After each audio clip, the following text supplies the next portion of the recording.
Bismillahirrahmanirrahim. Assalamualaikum warahmatullahi wabarakatuh. Alhamdulillahi rabbil alamin. Wassalatu wassalamu ala rasulil amin wa ala alihi wa ashabihi ajma'in. Subhanaka la ilma lana illa ma 'allamtana innaka antal alimul hakim. Wa qala rabbi shrah li sadri wa yassir li amri wahlul 'uqdatam min lisani yafqahu qawli, amma ba'd. Alhamdulillah, syukur kita kepada Allah Subhanahu wa taala, kita dapat bertemu pada pagi ini untuk kita teruskan bahasan kita, itulah kitab Mukhtasar Al-Bidayah wan Nihayah. Kita masih lagi membahaskan berkenaan dengan makhluk Allah yang paling agung, makhluk Allah yang paling besar, iaitulah Arasy, Arsy, singgah sana Allah Subhanahu wa taala. Baik. Jadi insya-Allah pada pagi ini kita nak lihat berkenaan dengan penciptaan Arasy dan juga Hay'ah, yakni bentuk yang disampaikan oleh Nabi sallallahu alaihi wasallam ataupun keadaan Arasy yang telah disifatkan oleh Allah Subhanahu wa taala di dalam Al-Quran dan juga Nabi sallallahu alaihi wasallam di dalam hadis-hadisnya yang sahih. Baik. Jadi kalau yang masih melihat pada buku terjemahan itu, kita masih lagi dalam halaman yang ke-21 dan 22. Masih lagi membahaskan tentang Arasy. Jadi singgah sana Allah Subhanahu wa taala. Baik. Jadi kita dah sebut sebelum ini ayat-ayat Al-Quran dan juga hadis-hadis Nabi sallallahu alaihi wasallam. Jadi ayat Al-Quran cerita tentang Arasy saja yang ada sebut tentang Arsy, yakni singgah sana Allah ini, lebih kurang 21 ayat. Jadi 21 ayat. Maksudnya bila sebut 21 ayat, mustahil apa kita kata singgah sana Allah ni, Arsy Allah ni tak ada maksud. Itu point dia. Kan? Bila kita sebutkan 21 ayat sebelum ini, 21 ayat yang cerita tentang Arsy, kita baca satu-satu. Takkanlah Arsy ini hanya kiasan ataupun metafora, tak ada makna. So ini kita kata satu titik permulaan yang sangat penting untuk kita mengetahui tentang Arsy. Demikian juga penyebutan Arsy Allah yang Maha Agung ini di dalam hadis-hadis Nabi SAW mencecah lebih daripada 10 hadis. Itu pun kita dah baca sebahagiannya. Dan kalau kita nak baca semuanya, memang kita kata tak cukup lah waktunya. Baik. Jadi itu memberikan kita satu fahaman bahawasanya Arsy ini adalah makhluk Allah Subhanahu wa taala yang agung, yang mujassamah ataupun mujassam, yang ada fizikal, yang hakiki, bukan metafora, bukan kiasan. Ini untuk membantah apa? Golongan falasifah. Golongan falasifah dan ahlul kalam, sebahagian di kalangan ahlul kalam, golongan falasifah, mereka mendakwa Arasy ini adalah falak. Mereka kata falak yang ke-9. So falasifah. Kemudian golongan ahlul kalam pula, mereka mendakwa Arsy ini adalah makhluk. Makhluk maksudnya seluruh makhluk. So dia bukan makhluk yang ada fizikal. So ini kita kata bila kita bawakan 21 ayat Al-Quran, kemudian kita bawakan lebih 10 hadis-hadis Nabi SAW tentang Arsy, maka ini menjawab kekeliruan ataupun kesalahan dan kesesatan golongan yang menolak Arsy. So kita akan tengok nanti apa kaitan isbat Arsy ni dengan kita mengisbat sifat-sifat Allah Subhanahu wa taala nanti. Baik. Penciptaan Arsy ni kita dah sebut dah. Secara umumnya kita dah sebut sebelum ini awal sifat yang diisbatkan oleh ulama salaf berkenaan dengan Arasy ini, dan Allah Subhanahu wa taala sendiri sifatkan Al-Bari, iaitu Allah yang mencipta Arasy. Dia mengatakan, Allah Subhanahu wa taala dalam surah Al-An'am ayat 102, Allah Subhanahu wa taala berfirman, "Dzalikumullahu rabbukum la ilaha illahu khaliqu kulli syai, khaliqu kulla atau khaliqu kulli syai. Demikianlah Allah rabbukum, yakni Tuhan kamu. La ilaha illahu, tidak ada ilah yang berhak disembah melainkan dia. Khaliqu kulli syai, dia mencipta segala sesuatu. Maka fakullu syai' hadha atau fakullu syai'in fi hadha al-kaun makhluqun.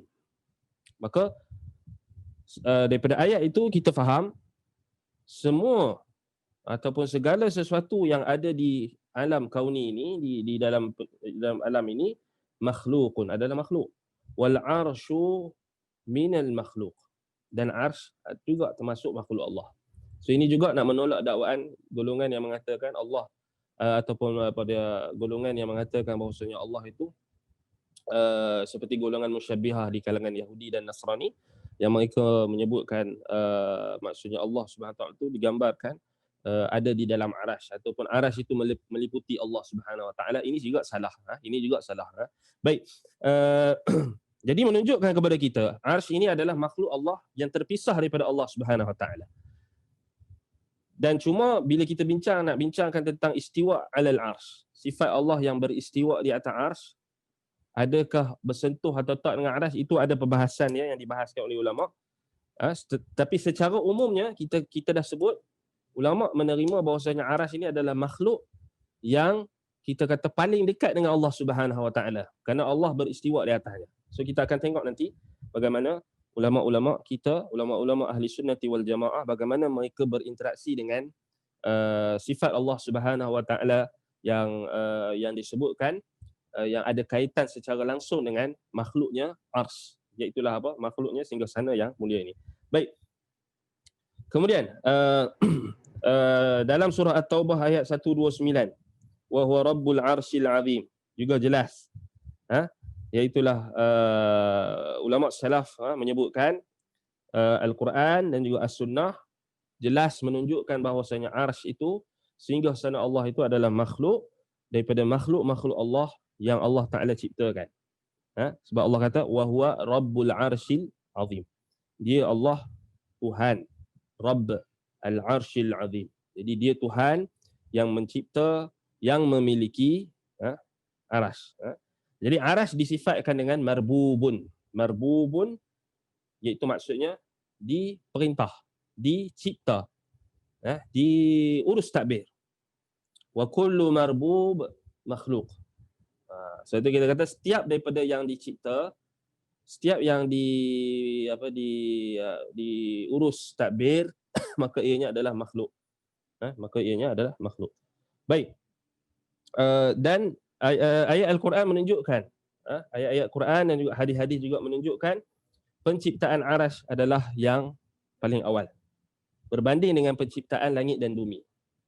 Atas dasar itulah kenapa Al-Imam Ibn Kathir rahimahullah di dalam kitabnya ini Al-Bidayah wan Nihayah memulakan perbahasan berkenaan dengan arsh, meletakkan hadis berkenaan dengan arsh. Begitulah juga ulama-ulama yang seangkatan dengan. Baik.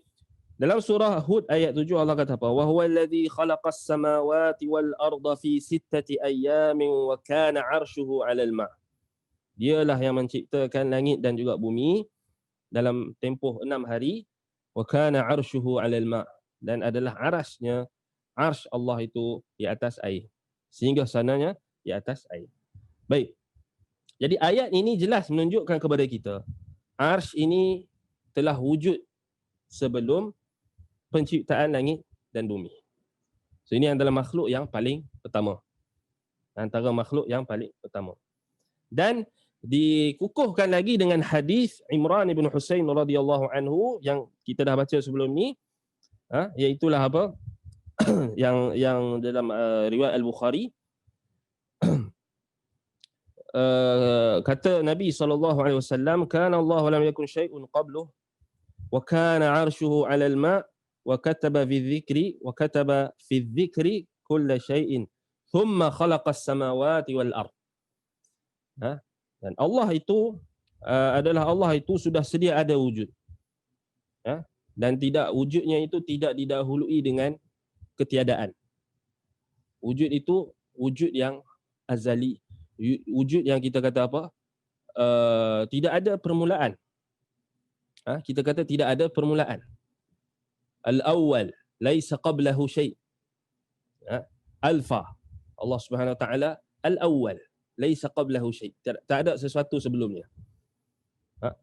Dan al-akhiru wa laisa ba'daka syai'. Yang terakhir. Kerana dialah yang akan kekal. Ketika mana seluruh makhluknya dia akan dimusnahkan, maka dialah yang kekal. Baik. Wa kana 'arshuhu 'alal ma'. Kata Nabi SAW, kana Allah wa lam yakun syai'un qablahu. Tidak ada sesuatu pun sebelum Allah. So tidak ada mana-mana makhluk sebelum Allah Subhanahu wa taala. Baik. Wa kana 'arshuhu 'alal ma'. So tengok Nabi SAW mulakan dengan menyebut arsy. Singgah sana. Wa kana 'arshuhu 'alal ma'. Sama macam apa?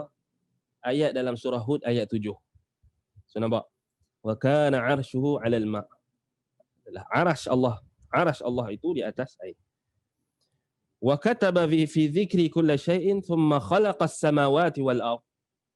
Dan Allah menulis di dalam az-zikri, iaitu lauhul mahfuz, kulli syai'in. Apa maksud kulli syai'in? Segala ketetapan sesuatu. Allah Taala dah tulis. Thumma khalaqa as-samawati. Kemudian baru Allah Taala cipta apa? Thumma yaqtadi tartib. Maksudnya kemudian setelah Allah tulis segala sesuatu, barulah Allah Taala mencipta langit dan bumi. Dan sebab itulah kenapa kita kena tahu penciptaan yang sebelum langit dan bumi, supaya kita dapat mengetahui tentang Tuhan kita. Apa yang Nabi SAW nak sampaikan berkenaan dengan Allah Subhanahu Wa Taala dan sifat-sifatnya, begitulah juga makhluk-makhluknya yang agung. Baik. Kemudian adapun berkenaan dengan penciptaan arasy, datang riwayat daripada Abi Razin Al-Uqaili, katanya, qultu ya Rasulullah, aina kana rabbuna qabla an yakhluqa khalqah? Qala kana fi ama' ma tahtahu hawa wa ma fawqahu hawa thumma khalaqa 'arsyahu 'ala al-ma'. Datang dalam riwayat Abu Razin Al-Uqaili, kalau kita tengok, dia bertanya Rasulullah sallallahu alaihi wasallam, wahai Rasulullah, di manakah Tuhan kita sebelum dia mencipta makhluknya? Kemudian Nabi SAW menjawab, kana fi ama'. Allah Subhanahu Wa Taala berada di ama' ni maksudnya awan, ataupun kita kata sesuatu yang dalam sebahagian riwayat disebut sebagai dukhan, ataupun ama' ni kita kata asap ataupun awan. Wallahu taala a'lam. Macam mana kita tawakuf, kita berhenti. Allah Taala sahaja yang tahu. Nabi bagi tahu dekat kita beriman. Baik. Kemudian wa ma fawqahu hawa. Dan apa yang berada di atas fawqahu hawa, iaitu apa? Adanya hawa, yakni udara. Amma ma tahtahu hawa, wa ma fawqahu hawa. Thumma khalaqa 'arsyahu 'ala al-ma'. Kemudian Allah menciptakan arsy-Nya di atas air. Baik. Jadi di sini kalau kita tengok dalil-dalil ini digunakan oleh ulama salaf untuk mengisbatkan penciptaan arsy, yang di dalamnya terdapat bantahan yang paling ampuh. Ablaghur radd. Paling ampuh ke atas golongan falasifah. Sebab apa? Golongan falasifah yang mendakwa arsy itu sendiri adalah khaliq dengan sani'. So ini bahaya dia. Maksudnya sekarang ni golongan falasifah, ahlul falsafah, mereka mendakwa arsy itu sendiri adalah Tuhan. Arsy itu sendiri adalah pencipta. Sehingga sana Allah tu itulah pencipta, al-khaliqus sani'. Ataupun ada satu lagi mazhab, mereka mendakwa arsy dengan Allah ni sama level, ataupun kewujudan dia sama. So ini kita kata bantahan ke atas golongan ini kita dah sebut tadi. Hadis ayat Quran yang menyebutkan bahawasanya sebelum penciptaan arsy Allah dah wujud. Jadi macam mana kamu wahai golongan falasifah mendakwa bahawasanya arsy itu adalah sama kita kata apa dengan Allah, ataupun kamu mendakwa bahawasanya arsy itu sendiri singgahsana Allah itu sendiri adalah pencipta. Ini bertentangan dengan ayat Quran yang kita dah baca tadi, wa rabbul arsyil azim. Allah Taala sifatkan arsy itu adalah makhluk. Bagaimana kamu wahai ahli falsafah tergamak mendakwa arsy itu adalah Tuhan itu sendiri? So kita kena faham. Sebab itu ulama salaf kenapa mereka meriwayatkan tentang hadis-hadis ayat Al-Quran tentang arsy, tentang singgahsana Allah, kerana untuk membantah golongan-golongan yang menolak hakikat arsy. Baik. Sebab itu kalau kita tengok balik ini juga sebenarnya nak membantah golongan yang menafikan sifat Allah yang beristiwa di atas arsy. Sebab itu kalau kita tengok Imam Ad-Darimi, Imam Ibnu Khuzaimah, Imam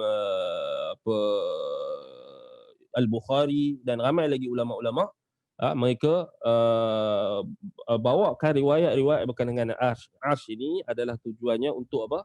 Untuk membantah golongan yang apa? Menafikan sifat Allah, iaitu Allah beristiwa di atas arsy. Baik. Kemudian kedudukan arsy, makanul arsy, kedudukan arsy. Baik.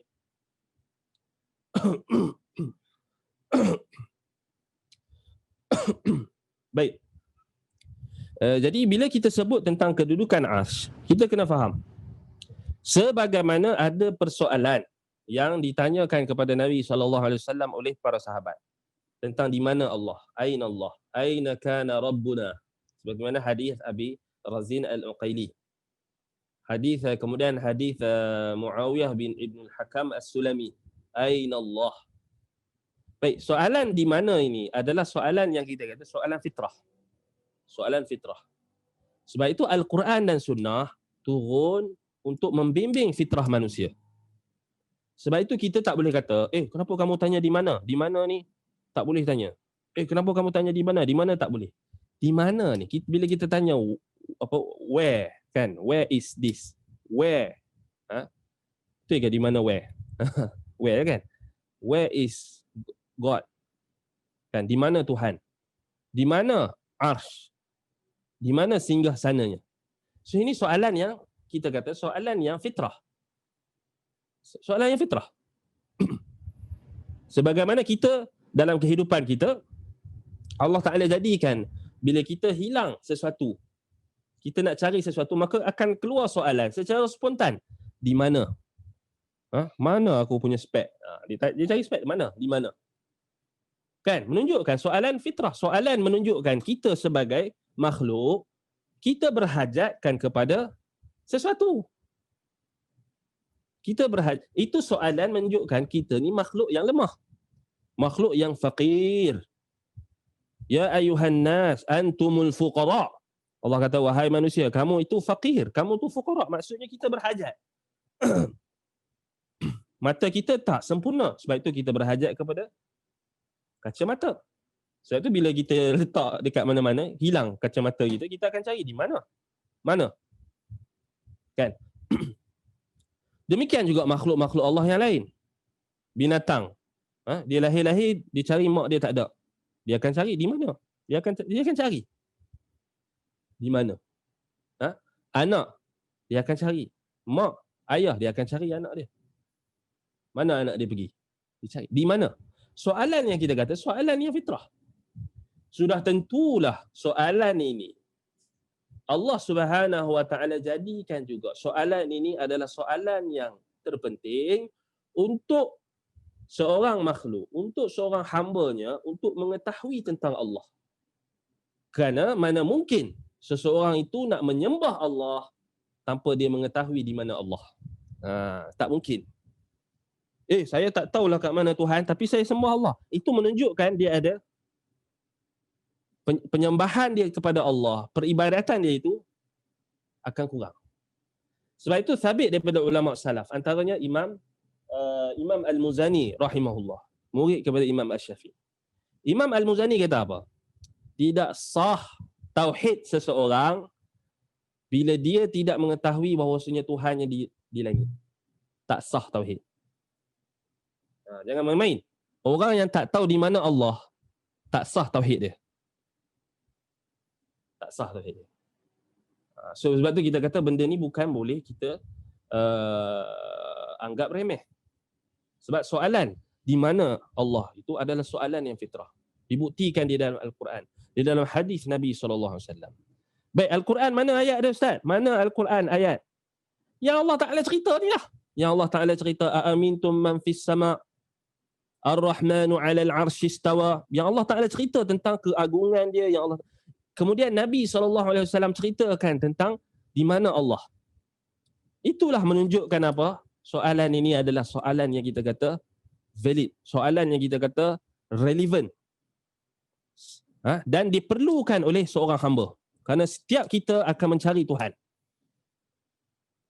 Dia bohong dia kata dia tak fikir di mana Allah, bohong. Walaupun dia tak kata di mana Allah, tetapi dia akan cari di mana Tuhan, di mana dia akan cari, tercari-cari. Sebab itu bila jawapan ini tak diberikan jawab, kita kata soalan ini, persoalan ini tak diberikan jawapan yang tuntas, jawapan yang kita kata yang berdasarkan petunjuk wahyu, berdasarkan logik yang dibimbing oleh wahyu. Kalau soalan ini tak dijawab dengan tuntas, tak dijawab dengan betul, maka akan berlakulah penyelewengan, akan berlakulah kesesatan. Macam mana kita tengok hari ni, orang bila dia tak kenal Tuhan, bila dia tak tahu Tuhan dekat mana, dia akan cari Tuhan. Akhir sekali ada yang mereka menggunakan hawa nafsu, perasaan, emosi dan sebagainya. Itu yang jadi last sekali apa? Tuhan berada di dalam diriku. Tuhan berada di mana-mana. Tuhan berada di dalam berhala itu. Tuhan ada ini, sekian. Nampak tak? Efek. Sebab itu, apabila kita tengok balik, kenapa tersebarnya golongan-golongan sesat, antaranya golongan batiniyah dan sebagainya? Kerana mereka tak faham bagaimana nak faham soalan berkenaan dengan di mana Allah ni. Sebab itu kita kena faham, perkara ini adalah perkara yang sangat-sangat penting. Sebab itu kedudukan ars, singgah sana Allah ini adalah soalan yang kita kata soalan yang berdasarkan soalan fitrah. Soalan fitrah. Sebab itu kalau kita tengok ayat-ayat Al-Quran, hadis-hadis Nabi SAW dengan jelas menyebutkan bahawasanya apa? Ars Allah ini ada tempat. Sebelum apa? Diciptakan langit dan bumi lagi. Dan kalau kita tengok balik macam dalam surah Hud ayat 7. So kedudukan yang pertama kita tengok dari sudut apa? Kedudukan ars ini, singgasana Allah ini di atas air. Al-ma'. Sebab Allah Ta'ala sebut dalam surah Hud, wa huwa alladhi khalaqas samawati wal arda fi sittati ayyamin wa kana 'arshuhu 'alal ma'. Wa kana 'arshuhu 'alal ma'. So Allah Ta'ala sebut tempat singgasana dia. Dan adalah arsh itu, singgasana Allah itu di atas air. Baik. Kata Imam At-Tabari rahimahullah ketika menafsirkan ayat ini, kata wa kana 'arshuhu 'alal ma', maksudnya wa kana 'arshuhu 'alal ma' qabla an yakhluqas samawati wal ard wa ma fihi. Arash Allah itu, arsh Allah ataupun kita kata arash, nak kata arsh, nak kata arash, nak kata singgasana pun boleh. Singgasana Allah itu berada di atas air sebelum diciptakan langit dan bumi. Baik, persoalannya sekarang, air yang dimaksudkan itu, apa maksud air itu? Kita dah sebut sebelum ni, air yang diciptakan oleh Allah SWT itu adalah sumber bagi segala kehidupan. Iaitulah apa? Al-Bahru, lautan yang ada di, kita kata, ni bukan lautan di dunia ni, lautan yang Allah Ta'ala cipta. Sebagaimana dalam hadis Aw'an, hadis riwayat Imam Abu Daud yang disahihkan oleh Ibnu Khuzaimah, Syekhul Islam Ibnu Taimiyah, Imam Ibnu Qayyim dan sebagainya. Iaitu lautan. So, ars berada di atas air. Air itu apa maksud air? Air itu adalah laut Allah Ta'ala jadikan, yang Allah Ta'ala cipta. Sebelum Allah Ta'ala ciptakan ars. Itu kalau ikut satu pendapat yang lebih detail lah, maksudnya ars. Ars, lautan, kemudian ars. Sebab kena tengok kan mana satu dulu. Tetapi sebab apa ulama sebut ars dulu? Sebab apa? Sebab itulah makhluk yang paling agung, yang banyak Allah Ta'ala sebut. Air pun banyak Allah Ta'ala sebut. Air. Sebab tu kita tengok balik. Al-ma' yakni di sini, iaitu al-bahru. Dalam hadis Abu Daud, disebutkan, Nabi sebut dengan lafaz lautan. So sudah tentulah ianya adalah lautan raya. Lautan yang besar. Yang kita pun tak tahu bagaimana besarnya lautan tersebut. Dan kita tak boleh nak kiaskan dengan lautan yang ada di bumi. Baik, kita cuba tengok dalam konteks lautan yang ada di dunia. Baik, lautan yang ada di dunia ini, dia dah cover bumi kita ni 70%, 70% air, lautan berbanding daratan. Sebab itu kita kena faham bila Allah Ta'ala sebut al-ard, bila Allah Ta'ala sebut dalam Quran al-ard, bumi. Antara maksudnya Allah Ta'ala nak bezakan antara bumi dan lautan, daratan dan lautan. Itu antara kefahaman dia. Saya kena faham lah. Baik. Kemudian ini kita nak bagi tahu tentang origins. Maksudnya asal usul. Baik, air yang ada di bumi ni, mana datang dulu? Adakah air di bumi ataupun air yang ada di bawah aras? Sudah tentulah air yang ada di bawah aras. Bahkan lautan raya yang ada di bawah arsy, di bawah singgasana Allah, itulah sumber bagi segala kehidupan. Daripada situlah Allah mencipta makhluk-makhluknya. Sebagaimana dalam surah Al-Anbiya. Kita dah baca kan sebelum ni, dalam surah Al-Anbiya Allah Ta'ala sebut apa? Allah Ta'ala sebut dengan jelas bahawasanya setiap makhluk ini Allah Ta'ala, hidupan ini Allah Ta'ala jadikan dengan apa? Allah ciptakan daripada air. Kan? Allah Ta'ala sebut dalam surah Al-Anbiya, kalau kita tengok dalam surah Al-Anbiya,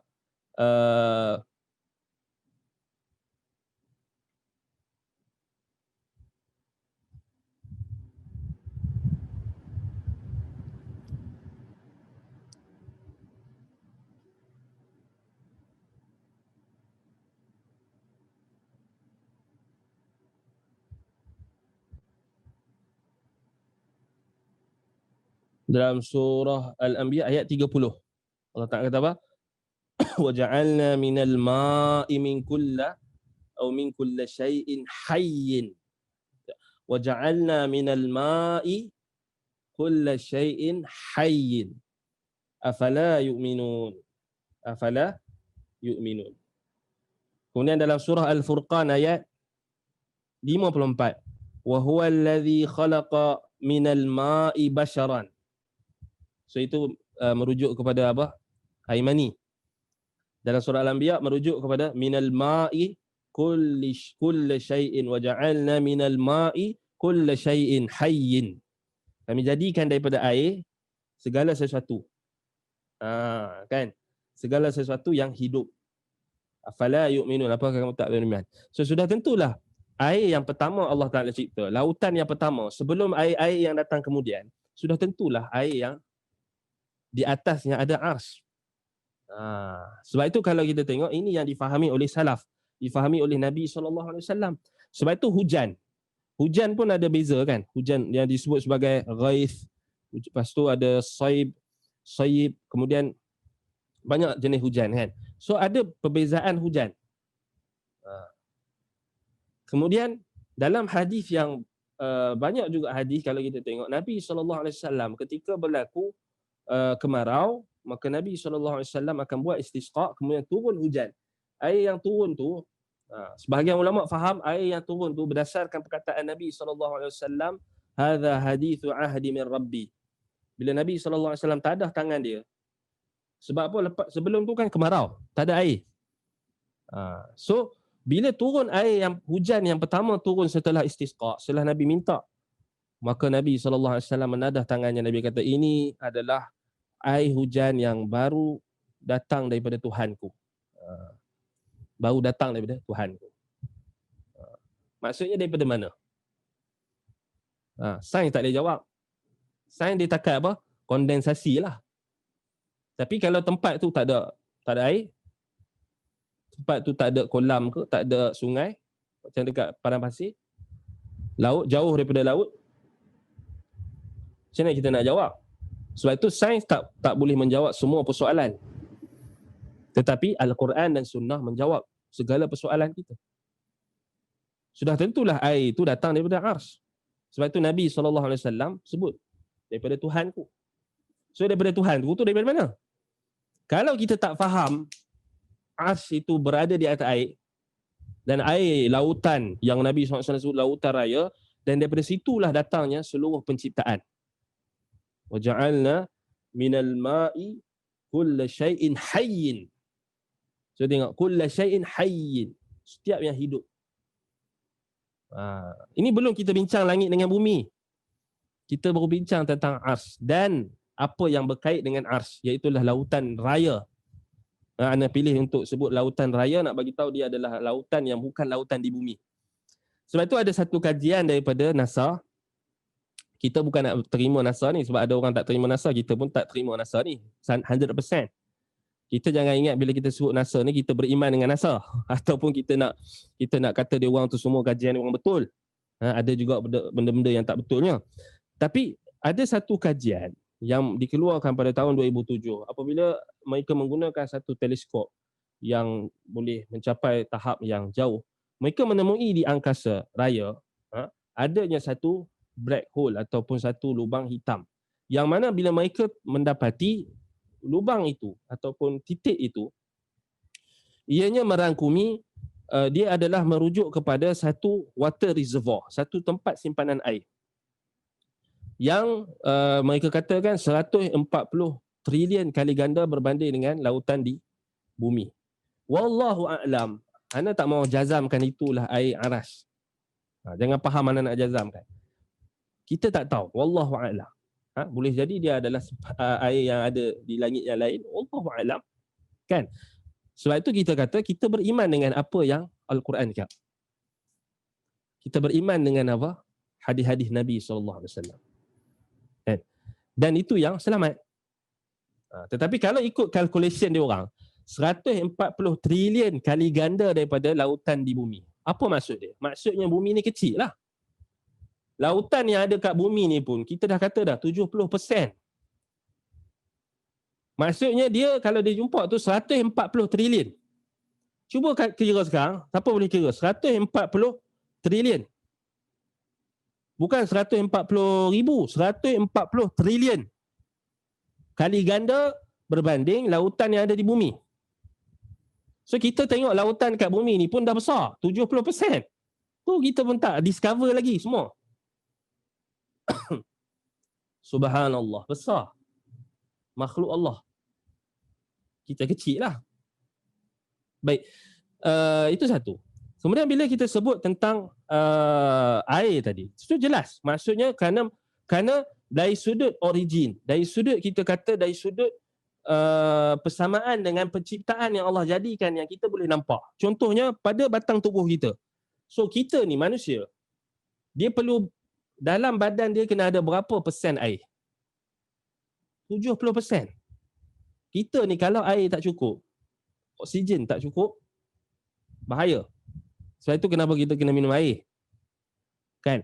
So otak kita ni pun perlu air, 70%. 70% air. So menunjukkan apa? bila Allah kata wa ja'alna minal ma' kulla syai'in hayyin. Maksudnya apa? Setiap kehidupan ni dia mesti berhajat kepada air. Tak percaya? Sekarang ni kalau tak ada air tengok, boleh hidup tak?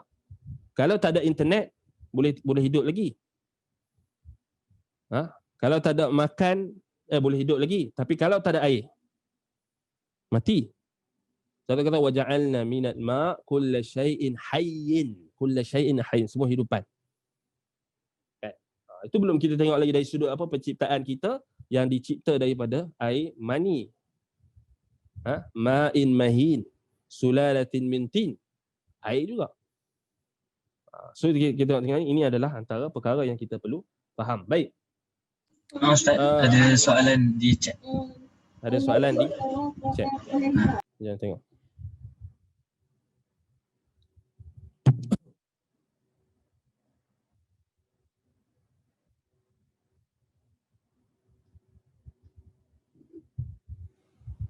Baik, ada yang katakan qalam dijadikan yang terawal. Macam Ustaz, Baik. Inna awwala ma khalaqa Allahul qalam. Baik, hadis tu kita dah bincang pada kelas kita sebelum ni.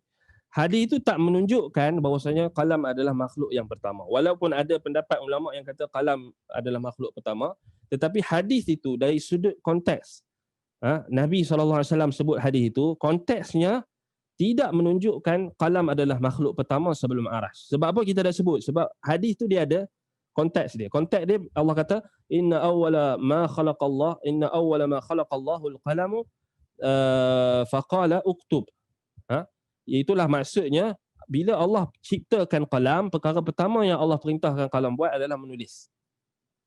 Dan itu tak menafikan bahawasanya qalam itu adalah antara makhluk yang terawal, makhluk antara. Bila sebut antara makhluk yang terawal, bukan bermaksud dia yang pertama. So itu kita kena faham. Kan? Bukan maksud dia yang pertama. So bila kita kata siapa yang hadir di dalam kelas, okey, Muhammad antara murid yang terawal datang di kelas. Muhammad antara murid yang terawal datang kelas. Bila kita kena faham konteks ayat. Adakah maksud bila anda kata Muhammad adalah antara murid yang terawal datang kelas, adakah maksud Muhammad orang pertama datang kelas? Tak. Ada orang lain yang datang dulu. Tapi bila sebut antara, di antara yang terawal datang kelas, maksudnya Muhammad ni antara yang kedua atau ketiga, yang keempat. Itu kita kena faham. Sebab itu itu cara ulama macam mana taujih. Sebab itu Imam Ibnu Katsir rahimahullah sendiri mentarjihkan bahawasanya apa? Arsy adalah makhluk yang pertama, bukan qalam. Walaupun ada ulama yang berpandangan qalam adalah makhluk pertama, tetapi kita kata ialah kita nak tengok yang dari sudut apa? Dari sudut yang lebih tepat. Baik.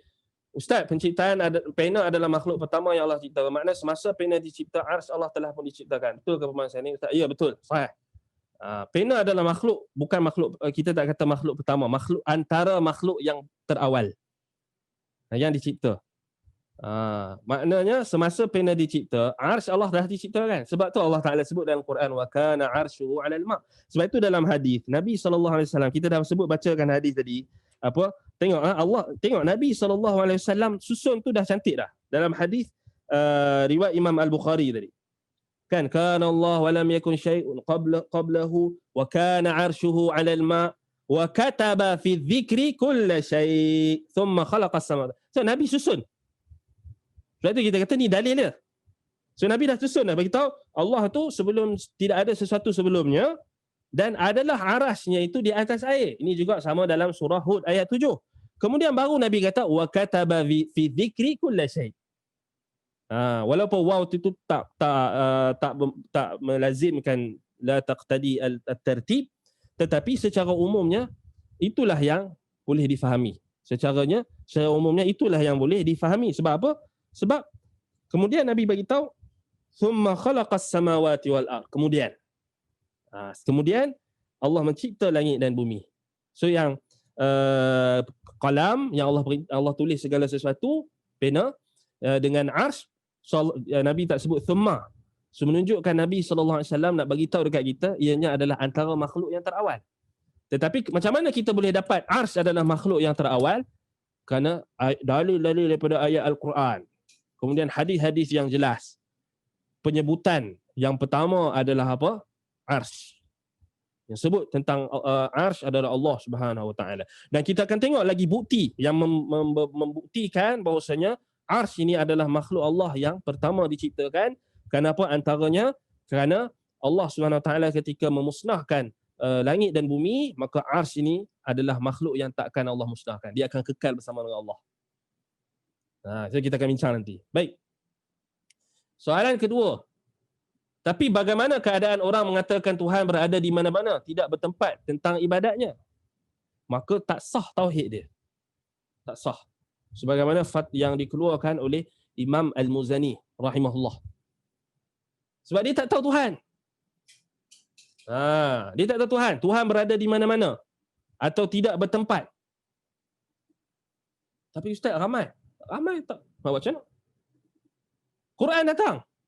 Quran datang sebut tentang tempat Allah. Hadis-hadis Nabi SAW sebut. Siapa yang ada masalah? Dia yang ada masalah.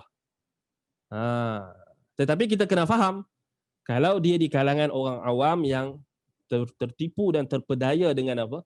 Dengan ulama yang ada di tempatnya dan sebagainya, maka itu kita kata ada perbahasan dia lah. Cuma ana bagi tahu secara umum. Secara umumnya memang tak sah. Kan? Tak sah. Secara umumnya tak sah tauhid dia. Ibadat dia tak sah. Bila tak sah tauhid, ibadat tak sah.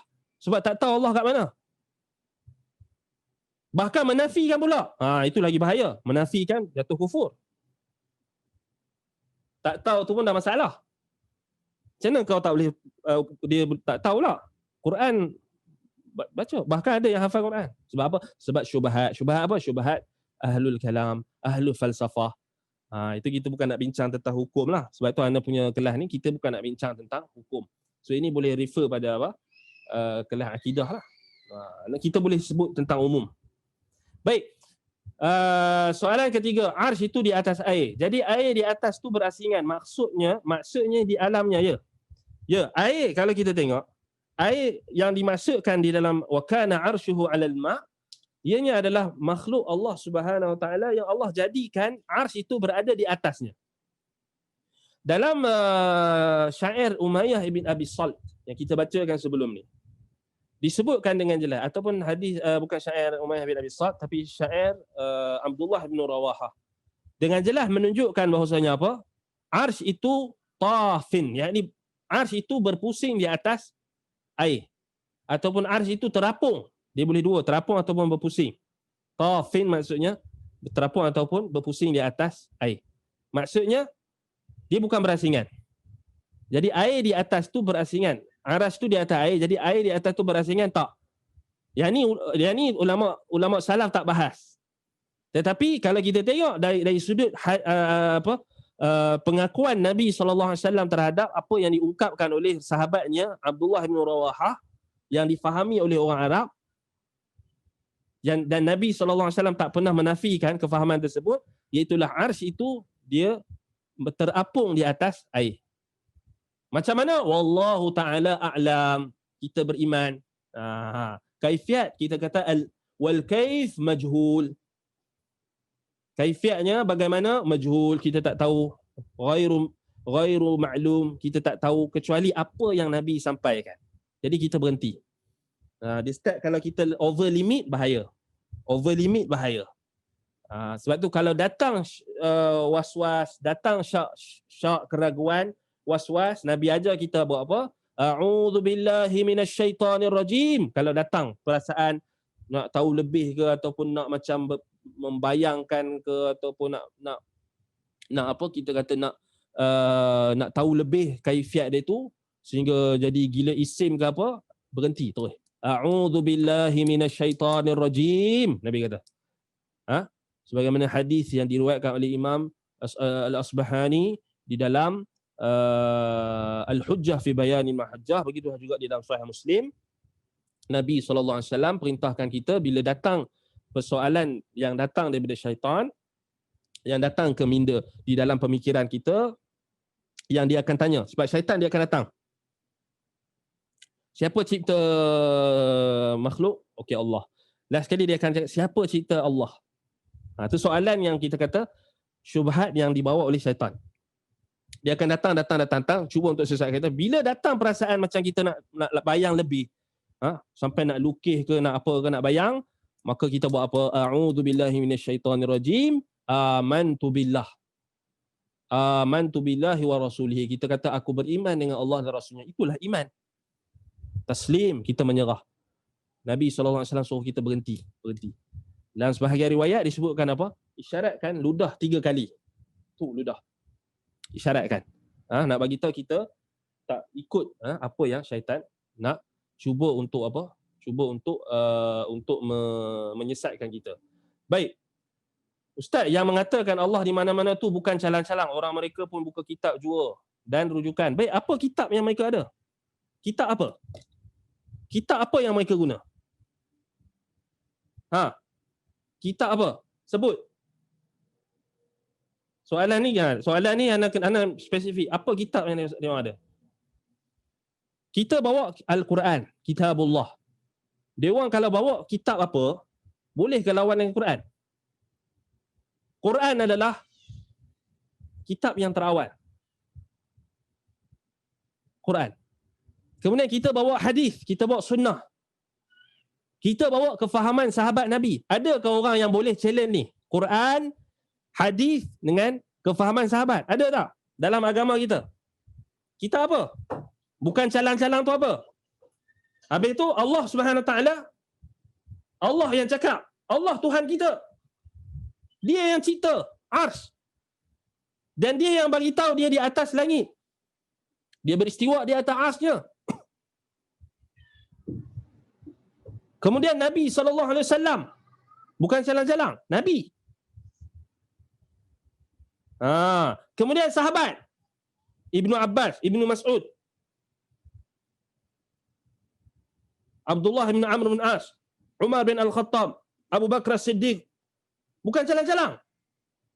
Bawa rujukan. Qul hatu burhanakum in kuntum shadiqin. Yang kata Allah di mana-mana tu adalah golongan Jahmiyah, golongan yang sesat. Golongan yang tak ikut Al-Quran dan Sunnah. Mana boleh kita kata, oh, dia orang bukan calang-calang. Pasal kau tengok, kita tengok dari sudut neraca, kita tengok neraca orang ramai. Kita tak tengok neraca yang betul. Neraca yang betul apa? Agama kita ni mesti diambil daripada Allah, daripada Rasul, daripada para sahabatnya. Itu dalam surah At-Taubah ayat 100 tu. Was-sabiquna al-awwaluna minal muhajirin wal ansar walladzina tabauhu bi ihsan. Kalau nak kira calang-calang, Yahudi pun bukan calang-calang. Ahlul kitab pun bukan calang-calang. Tapi dalam isu keberadaan Allah di atas langit, ahlul kitab pun isbat. Bukan calang-calang. Bukan calang-calang. Ahlul kitab. Allah sebut. Dan ada di kalangan mereka yang beriman. Ada di kalangan mereka yang jadi sahabat Nabi, Abdullah bin Salam. Ada di kalangan mereka adalah tabi'in yang mulia seperti Ka'ab al-Ahbar. Ada di kalangan mereka menjadi ulama tabi'in yang hebat seperti Wahab ibn Munabbih. Dan ramai lagi. Bukan calang-calang. So kita jangan tengok dari sudut apa. Kita tengok pasal apa? Pasal dia ramai pengikut, pasal dia apa kitab dia? Sebut kitab. Apa kitab dia? Apa rujukan dia? Al-Quran suruh kita minta bukti. Qul hatu burhanakum in kuntum shadiqin. So kita bawa Al-Quran, kita bawa hadis-hadis Nabi. Sudah tentulah ini yang paling awal. Kitab yang datang kemudian. Baik, anda tanya, kitab di alam Melayu yang cerita tentang penciptaan dengan langit dengan bumi. Apa kitab yang terawal? Lewat, dah lewat. Kurun yang ke 17 Masihi dah ataupun 18. Dah lewat ataupun kurun yang ke 8 Hijrah. Kurun yang ke-8 Hijrah ataupun dah lewat. Iaitulah antaranya kitab Khalqus Samawati wal Ard, Abdul Samad Al-Falimbani. Dia ni Wahdatul Wujud. Dia lawan Wahdatul Wujud, tapi kitab dia tu disebut dalam kitab dia makhluk pertama yang Allah cipta Nur Muhammad. Bila kita refer pada kitab yang lebih awal, Al-Quran yang paling awal lah. Siapa yang kata Al-Quran dah lewat, bodohlah dia. Al-Quran kalamullah. Kemudian hadis-hadis Nabi SAW ini paling lama. Kemudian perkataan sahabat. Sebab Islam turun pada zaman mereka, bukan pada zaman Abdul Samad Al-Falimbani. Bukan pada zaman ulama-ulama tanah Melayu. Itu kita kena sedar. Mereka kata kitab kuning. Tapi bukan menunjukkan apa, itu yang paling lama. Bahkan Al-Hafiz Ibn Kathir rahimahullah lebih lama nak dibandingkan dengan ulama tanah Melayu.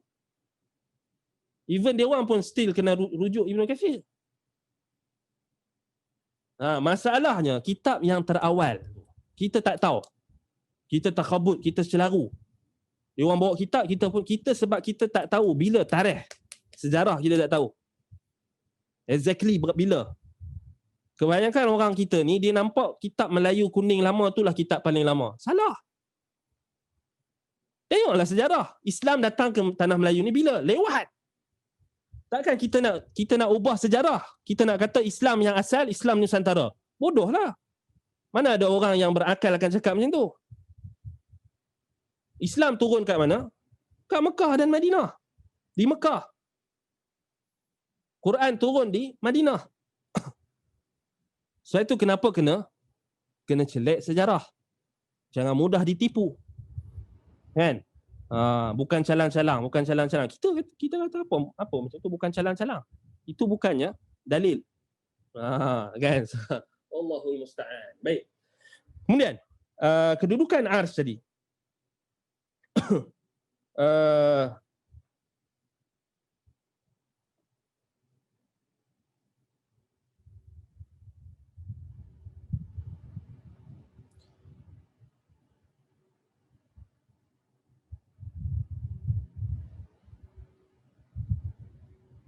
Baik. Jadi bila kita sebut kedudukan ars, kita kena tengok dari dua sudut. Dari dua sudut. Yang pertama, dari sudut binisbati ila Allah Ta'ala ma'a ghairihi minal makhluqat. Dipanggil al-janibul awal. Maksudnya ars ini kalau kita tengok dari sudut pertama, iaitulah dari sudut apa? Ianya adalah kita tengok dari sudut Allah Subhanahu Wa Ta'ala. Yang kedua, kita tengok dari sudut makhluk. Ini penting. Adapun yang pertama, dari sudut apa? Ars, kedudukan ars itu dari sisi Allah, dari sudut Allah, dari arah Allah, kan? Fahuwa aqrabuha ilaihi subhanah. Ars ini adalah yang paling dekat. Yang paling dekat dengan Allah. Sebab itu kita kata dia paling dekat dengan Allah. Apa dalilnya? Dalilnya Allah Subhanahu Wa Ta'ala sebut dalam 7 ayat. 7 ayat. Ars ni kita dah bawa 21 ayat. Allah beristiwa di atas ars ada 7 ayat. Dengan jelas. Yang bukan calang-calang tadi dia kena tolak 7 ayat ni. Dia kena berani tolak 7 ayat ni. Sabar. Dia kena tolak 7 ayat ni. Dia tak berani tolak. Kalau dia tolak, orang tahu dia kafir. Dia buat apa? Takwil. Itu cara dia. Metafor. Kiasan. Gini, takwil. Tapi dia tak tahu bahawasanya itu juga dilarang oleh Allah. Kerana dia telah mengubah ayat Allah. Walaupun dia tak ubah lafaz, dia telah ubah makna. Dia ubah tafsiran. Ini sama macam perangai Yahudi. Nak jadi apa? Nak jadi Yahudi ke? Nak jadi orang Islam? Nak jadi macam para sahabat Nabi? Kita nak ikut sahabat Nabi. Dia orang tak ubah. Beriman. Baik. Jadi Allah Ta'ala sebut banyak ayat, antaranya 7 ayat yang menunjukkan Allah Subhanahu Wa Ta'ala beristiwa, yakni bersemayam di atas ars. Yang menunjukkan ars sehingga sana Allah ini adalah makhluk yang paling dekat dengan Allah. Yang paling dekat dengan Allah. Dan inilah keistimewaan ars. Inilah keistimewaan ars berbanding dengan makhluk lain. Dan sebab itulah kenapa kita dalam zikir kita akan sebut wa rabbil arsyil azim, wa rabbil arsyil karim, dzul arsyil majid, rafi'ud darajati dzul ars. Allah kata ars. 21 ayat dalam Quran. 10 lebih daripada 10 hadis ataupun lebih. Tu belum lagi kita kumpulkan hadis-hadis zikir yang sebut ars. Cuba kita fikir, kenapa Allah Ta'ala sebut ars? Takkan saja-saja Allah Ta'ala sebut ars. Tak ada makna, maknanya makhluk semua. Bukan macam tu. Maksudnya ada makna. Nabi dah bagi tahu.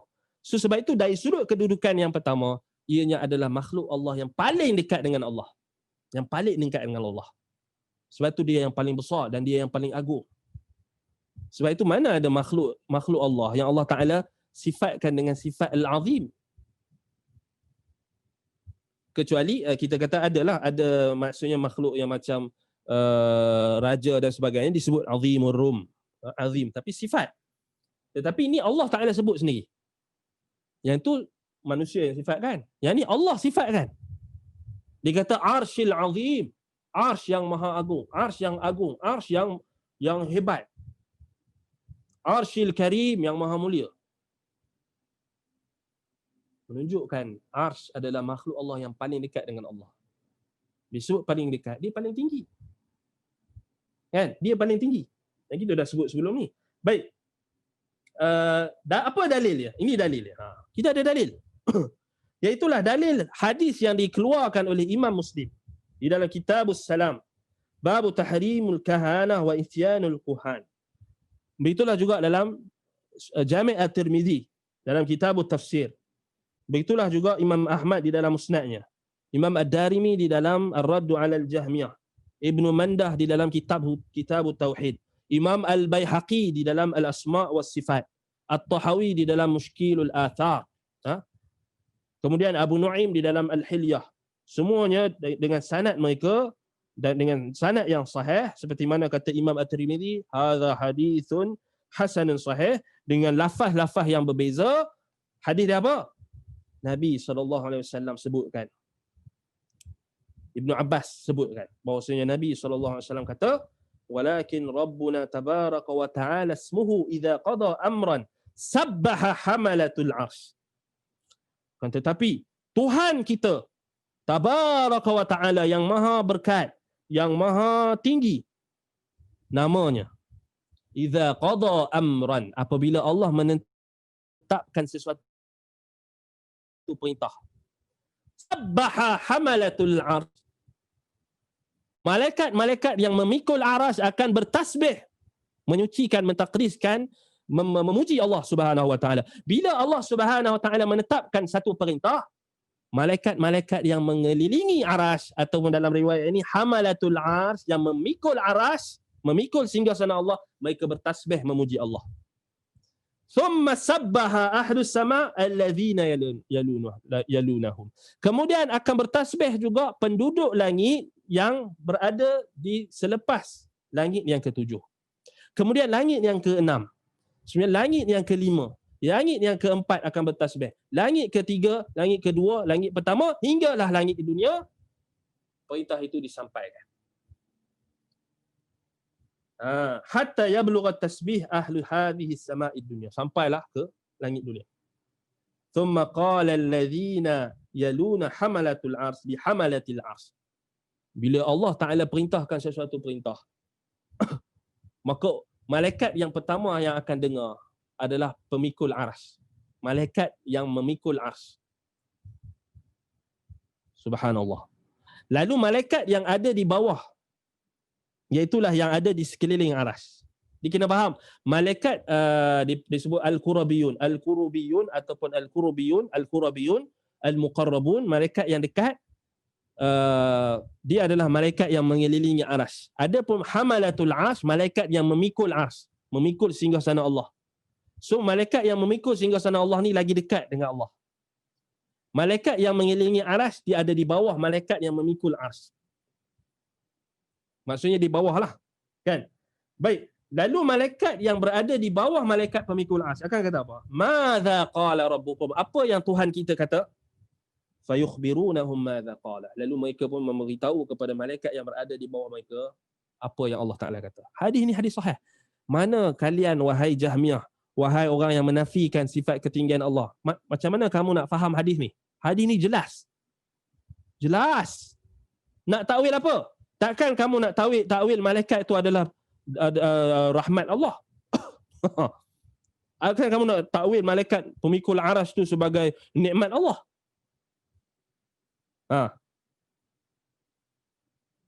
Macam mana? Jelas ni, hadis sahih, sahih Muslim, Jami' Tirmizi, Ibnu Mandah dalam Kitab Tauhid, Imam Ahmad dalam Musnad, Al-Baihaqi dalam Asma' wa Sifat. Nak takwil? Metafor. Tak boleh. Melainkan apa? Amanna billahi wa rasulihi. Kita beriman dengan Allah dan Rasul. Kita berhenti. Kullum min indi rabbina. Kullum min indi rabbina. Kita berhenti. Kita beriman. Stop. Beriman. Habis. Simple. Apa kita nak pelik? Nak contoh ni macam ni. Dekat mana tempat tu? Ars dekat mana? Sudah tentulah di atas langit yang ketujuh. Sebagaimana hadis yang diriwayatkan oleh Imam Abu Daud. Maka hadis ini dengan jelas menunjukkan bahawasanya hamalatul ars, iaitulah malaikat yang memikul ars, mereka adalah malaikat yang pertama mendengar perintah Allah ketika diturunkan perintah Allah. Kan? Kemudian mereka akan menyampaikan kepada malaikat-malaikat yang berada di langit yang berikutnya. Malaikat yang kemudian itu menunjukkan kepada kita dalil malaikat apa dia kita kata ars ini, singgah sana Allah ini adalah dari sudut Allah Subhanahu Wa Taala, dari sudut pencipta, maka ianya adalah yang paling dekat dengan Allah dan yang paling tinggi. Dia sebut paling dekat dengan Allah, paling tinggilah. Kalau kita kata Allah di mana-mana, jenuhlah. Aras kat mana-mana. Bodohlah. Jadi gila lah. Macam mana nak faham kalau Allah di mana-mana? Kalau Allah tak bertempat, apa faedah Allah Ta'ala buat ars? Allah tak berhajatkan kepada ars, tetapi Allah cipta ars, Allah beristiwa di atas ars, atas apa? Atas kehendak dia. Fa'alun lima yurid. Wa rabbuka yakhluqu ma yasha' wa yakhtar. Dia buat apa yang dia suka. Fa'alun lima yurid. Kenapa kita nak soalkan apa yang Tuhan buat? La yus'alu amma yaf'al wa hum yus'alun. Mereka tak sepatutnya tanya apa Tuhan buat. Mereka yang akan ditanya. Kita ni akan ditanya. Apa kita beriman tak dengan sifat Allah? Kita akan ditanya. Bukan kita kalau Allah buat apa? Oh Allah tak boleh kalau dia buat macam tu jadi. Oh kau Tuhan ke? Beriman dengan Allah Subhanahu Wa Taala. Dan ini juga membantah dakwaan golongan-golongan falasifah ahlul kalam yang mereka menggunakan istilah-istilah yang pening. Kata Allah tidak berarah, arat, jauhar, tidak bersudut, tidak. Ini semua salah. Kita katakan dari sudut kedudukan ars itu, singgah sana Allah, maka dari sudut arah Allah yang tinggi, sudah tentulah dia makhluk yang paling dekat. Dalilnya kita dah baca tadi. Baik, adapun tempat kedudukan ars dari sudut langit dan bumi. Dari sudut kita, dari sudut langit dan bumi. Kita kat mana? Kita kat bumi. Dari sudut bawah lah. Maka apa? Jawabnya, dia adalah yang paling tinggi. Maksudnya dia yang paling tinggi dan meliputi segala sesuatu. Nanti kita akan bincangkan ketika perbahasan berkenaan dengan penciptaan langit dan bumi. Baik, ada soalan?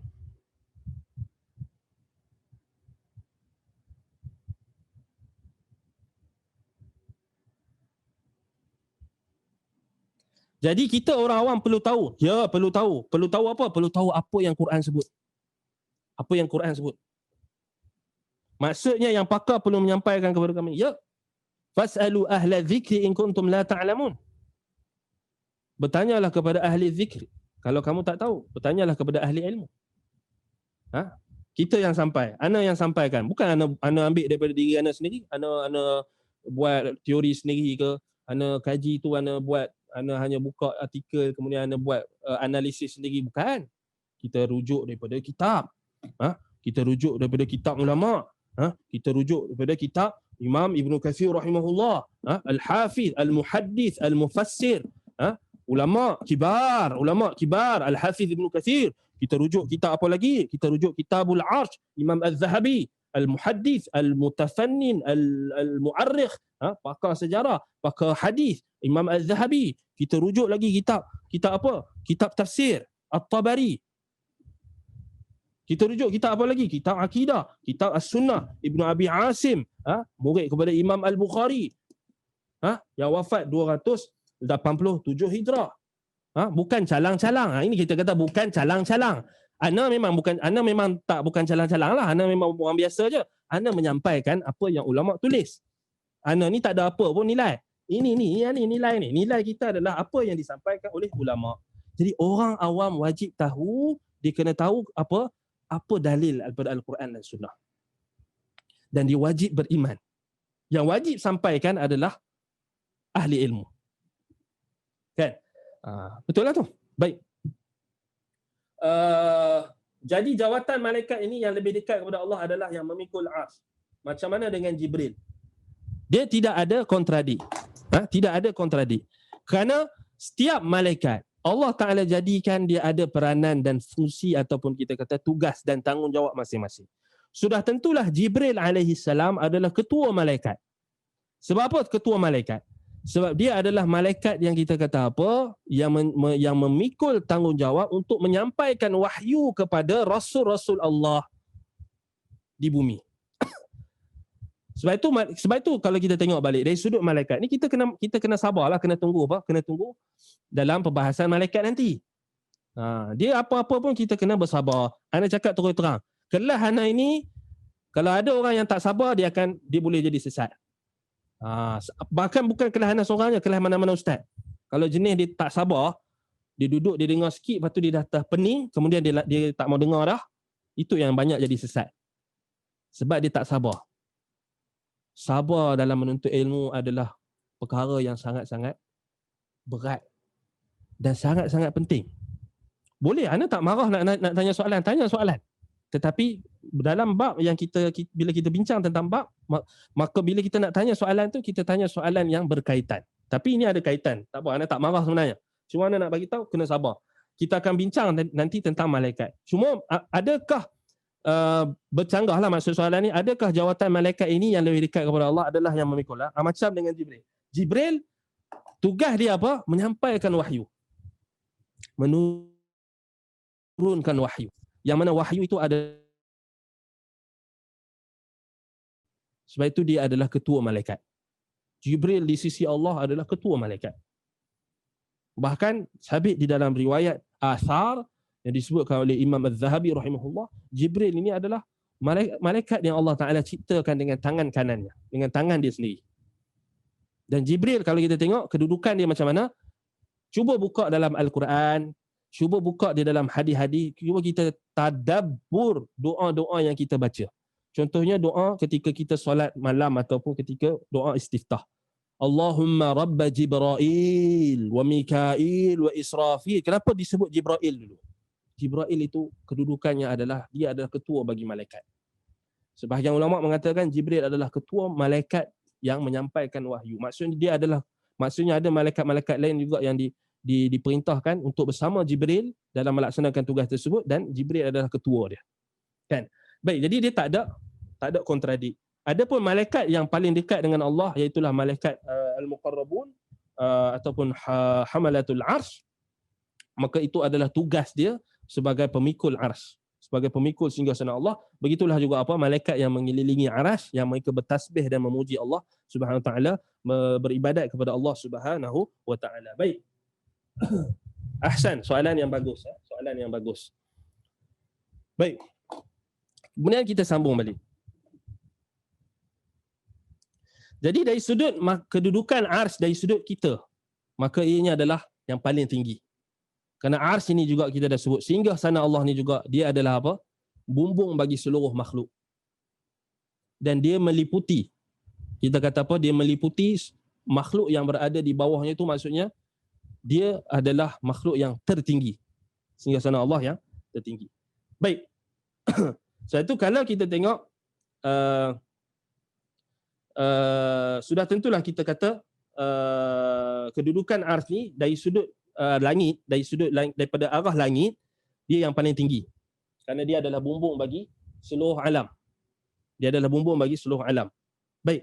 Arsy ni kalau kita tengok dalam hadis yang diriwayatkan oleh Imam Al-Bukhari dan juga Muslim, Nabi SAW bagi tahu tentang ataupun dalam hadis Abu Daud, dan juga dalam satu hadis Nabi kata, inna arsyahu 'ala samawatihi wa aradihi hakadha. So Nabi kata, inna arsyahu 'ala samawatihi wa aradihi hakadha. Sesungguhnya arsy, yakni singgah sananya di atas langit, berbanding dengan langit-langit dan juga bumi, hakadha. Wa asyara bi asabi'ihi mithlul qubbah. So Nabi SAW mengisyaratkan kepada sahabat, arsy ini nak dibandingkan dengan langit dan bumi, dia adalah seperti qubah. Sama ada Nabi SAW buat macam ni atau macam ni, qubah, bulat. Maksudnya apa? Arsy ini adalah qubah. Dia adalah qubah bagi alam. Dia adalah bumbung qubah bagi alam. Baik. Demikianlah juga. So ini hadis Nabi. Nabi bagi tahu. Ana tanya seorang syekh, sahabat ana juga di Madinah, apakah maksud qubah ni? Dia kata qubah yang macam kamu tengok. Qubah apa? Qubah masjid. Macam tu. Kan? Apa qubah yang paling lama yang ada dalam sejarah Islam? Dome of the Rock. Qubbatus Sakhra.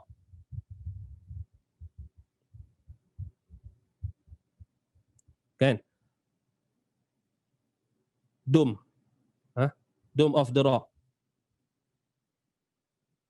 Baik. Ini bentuk kubah. Kubah tu. Baik, orang Arab, kita kena faham. Bila Nabi kata, bila perawi kata Nabi isyaratkan sama ada macam ni ataupun macam ni, bulat, kubah, maksudnya kubah.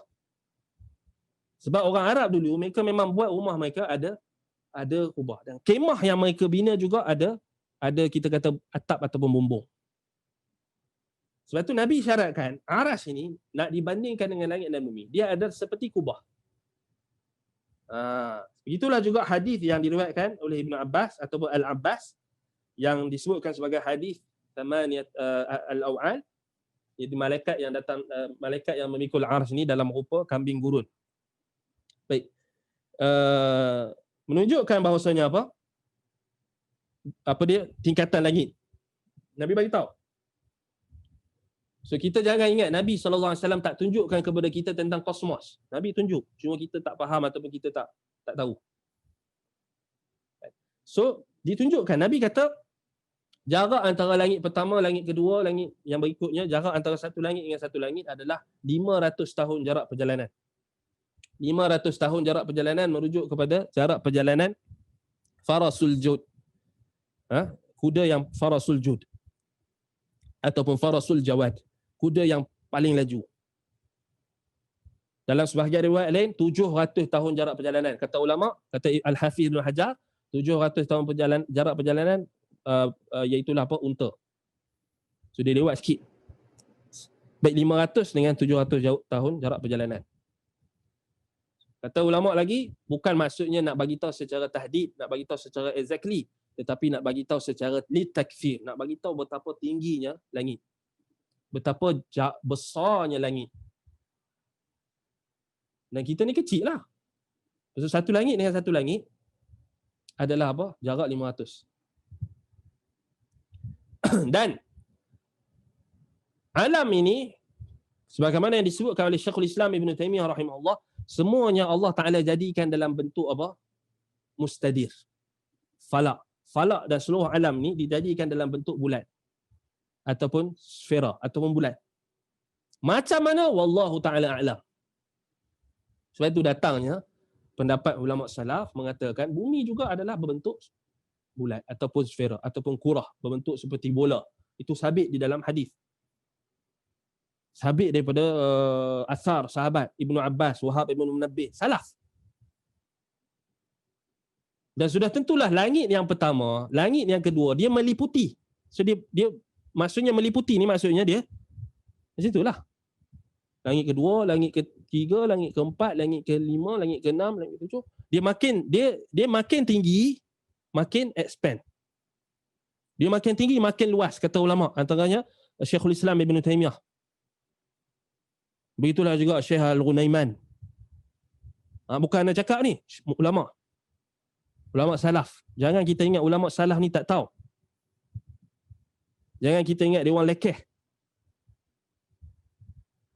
Maksudnya, langit yang pertama, langit kedua, langit ketiga yang meliputi bumi. Dan meliputi seluruh alam. Langit ni, maksudnya dia makin tinggi, makin luas. Maksudnya langit pertama dengan langit kedua lagi luas. Langit kedua dengan langit ketiga lagi luas. Langit ketiga dengan langit keempat lagi luas. Langit keempat dengan langit kelima lagi luas. Langit kelima dengan langit keenam lagi luas. Langit keenam dengan langit ketujuh yang lagi luas. Dan langit ketujuh itu yang paling luas, dan di atas itu ataupun yang meliputi langit yang ketujuh itu adalah apa? air, dan air itulah yang di atasnya adanya ars, sehingga sana Allah. Dan di bawah singgah sana Allah, di bawah ars itu adalah bumbung bagi alam. Bumbung bagi seluruh alam, makhluk. Dan tengok dalam hadis, sebab macam mana ulama boleh dapat kefahaman macam tu? Dia orang tadabbur hadis. Kita pasal kita tak faham hadis. Bahkan kita hanya duk Google, kita hanya duk tengok gambar, itu je. Baik, tapi ulama dia faham hadis. Dia himpunkan semua hadis. Sebab apa? Sebab Nabi SAW sebut dalam hadisnya, Nabi kata, inna fil jannati mi'atu darajatin a'addaha Allahu lil mujahidin fi sabili. Sesungguhnya di dalam syurga adanya 100 tingkatan yang Allah ciptakan untuk mujahidin, untuk orang yang berjihad di jalannya. Kullu darajataini ma bainahuma kama bainas sama'i wal ardh. Setiap darajat, setiap 2 darajat, maka jarak antara keduanya adalah antara langit dan bumi. Fa idza sa'altumullaha fas'aluhul firdausa fa innahu wasatul jannah wa a'lal jannah wa fawqahu 'arsyur rahman. Subhanallah. Tengok Nabi kata apa? Bila kamu nak minta, maka mintalah kepada Allah Al-Firdaus, syurga Al-Firdaus. Kenapa? Karena fa innahu wasatul jannah, karena ianya adalah syurga yang paling tengah, yang paling baik, yang paling tengah, wasatul jannah. Bila kita sebut wasatul jannah, dia tak mungkin kita akan faham tengah ni, dia tak, macam mana kita nak faham tengah? Melainkan ars itu bentuknya adalah kubah. Memang kubah kan? Baru dia ada boleh tengah. Dan yang paling tinggi. Sebab tu Nabi kata fa innahu wasatul jannah. Wa a'lal jannah, dan syurga yang paling tinggi. Wa fawqahu 'arsyur rahman, dan di atasnya adalah arsy Allah Ar-Rahman. Sebab itu kenapa singgah sana Allah ni adalah apa? Bumbung atap ataupun bumbung bagi penduduk syurga. Sebab itu datang pendapat ulama, syurga juga takkan musnah, syurga kekal. Subhanallah. Baru kita faham. Baru macam mana membuat kita ni nak masuk syurga, nak rindu kepada syurga. Kalau ikut ahlu falsafah, ahlul kalam, syurga pun kita tak tahu kat mana. Dia kata, tapi semua sepakat kat langit. Tapi tiba-tiba Allah tak di langit. Pelik tu. Kita nak masuk syurga siapa? Masuk syurga Allah ke kita nak masuk syurga syaitan? Syurga iblis? Syurga bagi orang kafir di dunia? Itu sebab apa yang diungkapkan oleh ulama, kita kena faham. Bahawasanya apa? Ars ini adalah bumbung bagi alam. Dan dia adalah apa? Sebab tu bila kita kata fa innahu wasatul jannah, maksudnya apa? Dia di tengah. Kalau apa kita kata ars itu tidak berbentuk qubbah, muqabbab. Sebab itu Ibnu Katsir dah sebut dalam awal kita bahaskan, mustadir, muqabbab, dia berkubah. Kemudian kita tanya orang Islam sendiri. Dome of the Rock ni, Qubbatus Sakhra ni, siapa yang buat? Ni soalan. Siapa yang buat? Cuba Google Dome of the Rock. Siapa yang buat? Bila buat? Siapa yang buat? Qubbatus Sakhra. Zaman Bani Umayyah.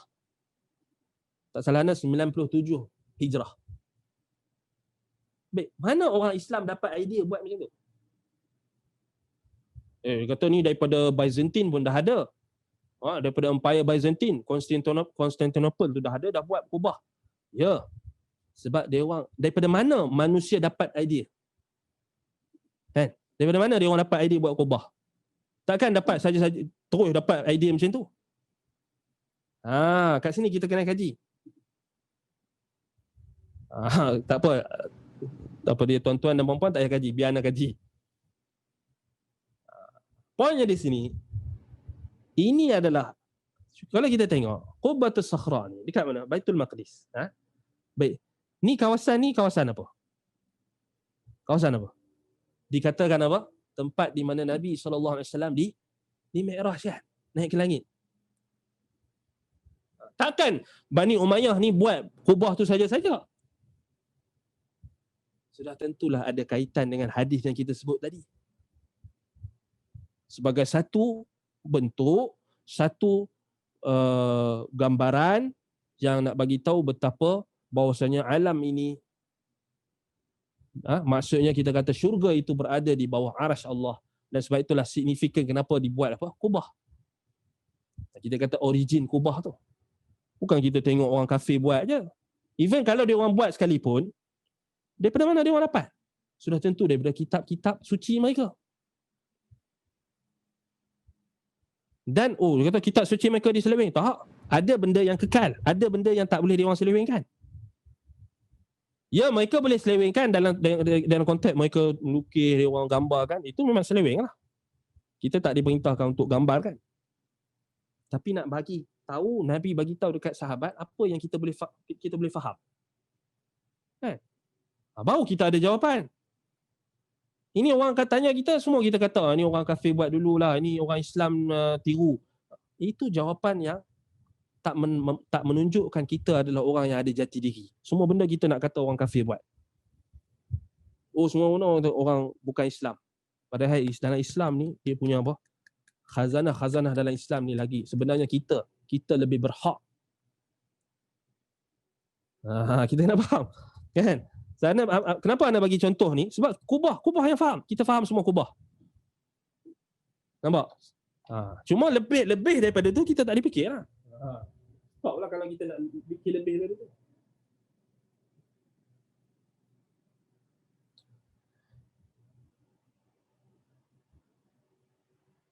Baik, Ustaz, berikan kami nasihat tingkatan-tingkatan dalam belajar akidah, kitab mana yang pertama dan seterusnya. Baik, akidah Islam kena belajar daripada asas. Belajar dulu usul salasah. Kemudian belajar al-wasitiyah. Usul salasah. Ulang-ulang. Bukan setakat nak cakap kat tuan-tuan dan perempuan, anda sendiri pun kena benda tu. Usul salasah. Kemudian al-wasitiyah. Kemudian sebelum al-wasitiyah tu ada lagi nawaqidul Islam, kashfus syubhat, dan al-wasitiyah oleh Syekhul Islam Ibn Taymiyah rahimahullah, tentang sifat-sifat, tentang akidah asma' wa sifat. Kena barulah naik kepada kitab yang berikutnya, Al-Qawaidul Musla, ataupun ambil apa yang ringkaslah Qawaid Musla tentang sifat Allah. Baik, yang tu boleh rujuk kepada asatizah kita lah. Baik, ana bila kita sebut ni kita nak bagi tahu tentang apa? Tentang tajuk kita lah. Baik. Assalamualaikum. Waalaikumsalam warahmatullahi. Ustaz, adakah arasy ciptaan Allah yang pertama atau pena? Ni anda dah sebut awal tadi. Arasy adalah yang pertama. Arasy yang pertama. Sebab Allah sebut dalam Quran, wa kana 'arshuhu 'alal ma', wa kana 'arshuhu 'alal ma'. Arasy dulu antara yang pertama. Tak menafikan pena juga adalah makhluk yang terawal. Di situ ada khilaf di kalangan ulama, tetapi ana dah sebut, ana pilih pendapat yang ditarjihkan oleh Al-Hafiz Ibnu Katsir rahimahullah, sebagaimana dalam kitab Al-Bidayah wan Nihayah, sebagaimana kitab yang kita pakai sekarang. Jadi kalau anda nak bawa pendapat-pendapat ulama lain, banyaklah, panjanglah. Sebab tu anda kata kita ambil tarjih Ibnu Katsir, sebab dia alim, dia muhaddis, dia mufassir. Tak perlu kita nak jadikan polemik untuk kita bergaduh dan sebagainya. Kalau ada orang nak berpegang dengan kata pena dulu, tak ada masalah. Yang penting ada salaf, ada ulama yang kata jangan kita buat teori sendiri, jangan buat idea sendiri. Yang penting ada. Contoh macam yang kata pena yang terawal, Imam Tabari, Ibnul Jauzi, ada kan? Itu kita kena faham. Baik. Salam Ustaz, boleh Ustaz terangkan dengan keberadaan Allah di arasy dan juga dengan ayat kami lebih dekat dengan urat leher? Ini kita dah sebut sebelum ni. Baik, ayat tu ayat mana? Cuba buka dalam surah wa nahnu aqrabu ilaihi min hablil warid. Dalam surah Qaf kan? Wa nahnu aqrabu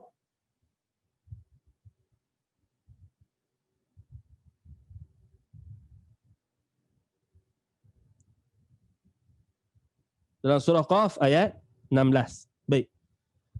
Apa maksud nahnu aqrabu ilaihi min hablil warid? Sebab tu cara yang mudah kita nak faham. Baik, dia sama macam ayat yang anda bagi tahu sebelum ni dalam surah Al-Hadid ayat 3. Wa huwa ma'akum aynama kuntum. Dan dia bersama dengan kamu di mana sahaja kamu berada. Macam mana kita nak faham ayat tu? Kita kena faham semua konteks ayat. Semua konteks ayat. Jangan kita ambil sekerat. Ambil sekerat kita akan sesat. So, bila disebut orang yang kata wa huwa ma'akum aynama kuntum, dia berada bersama kamu di mana saja kamu berada, lalu dia pun kata zat Allah berada dengan kita di mana-mana. Salah, sebab ayat itu merujuk kepada ilmu Allah di mana-mana. Adapun zat Allah dalam ayat surah Al-Hadid itu, Allah Taala tinggi di aras. Beristiwa di atas aras, tinggi di atas langit yang ketujuh, kan? Baik, ayat ini kalau kita tengok, cuba kita buka dalam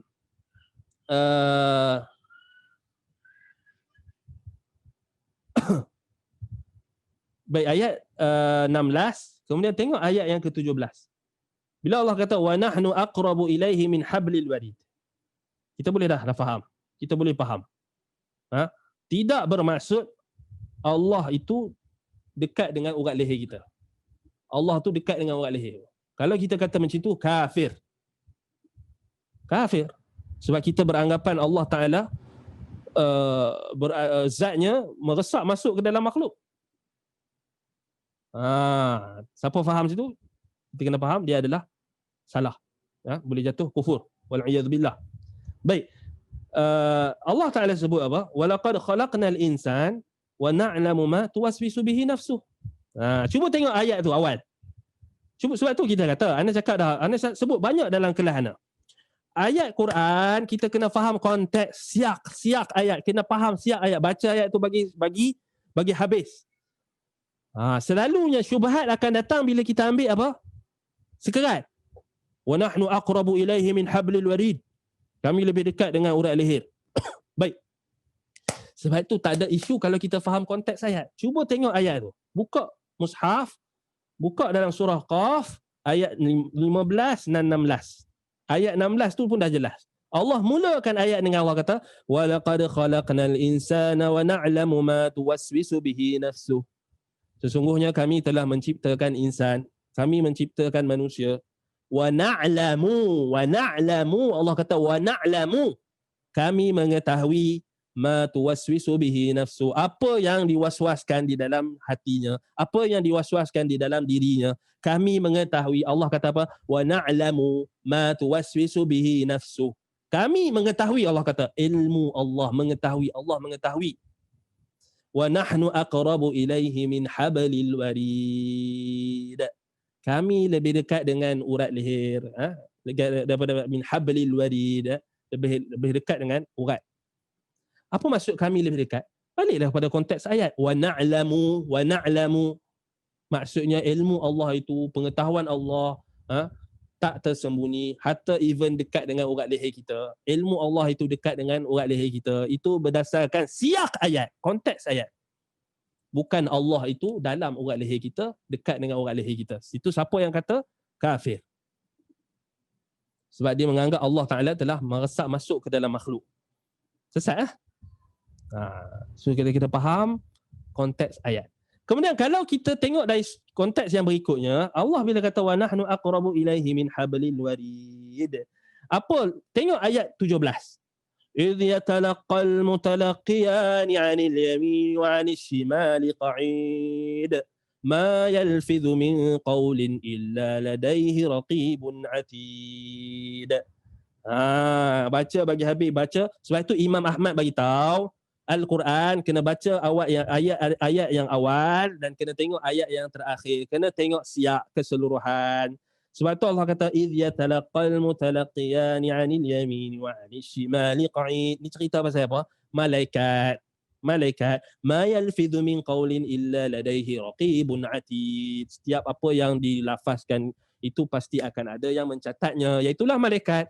Jadi nahnu di situ, nahnu aqrabu ilaihi min hablil warid. Maksudnya yang kedua malaikat. Kami maksudnya apa? Malaikat kami.